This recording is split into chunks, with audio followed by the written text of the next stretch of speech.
खत्म। আরে তুমি লেডিস টয়লেটে কি করছো? লজ্জা লাগে না তোমার? এনি তাসরিফ আমাদের অফিসে নতুন জয়েন করেছে। আরে তুমি, তোমরা দুজন দুজনকে চিনো নাকি? হ্যাঁ স্যার, সকালে লেডিস টয়লেটে দেখা হয়েছিল। এটা ছেলেদের টয়লেট ছিল। এখন আমাকে পটানোর চেষ্টা করো না। আরে আমি তোমার মতো মেয়েদের চোখে তাকাই না।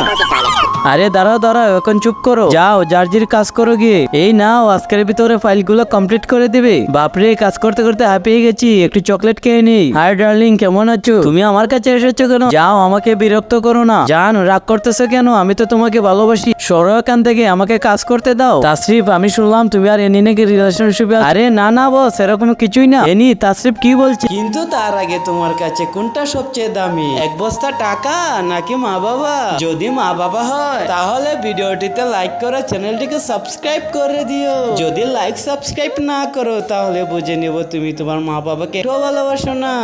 আই লাভ ইউ জান। আরে আন্নিকে দেখলেই তো ওই দিন আমার টয়লেটের কথা মনে পড়ে যায়।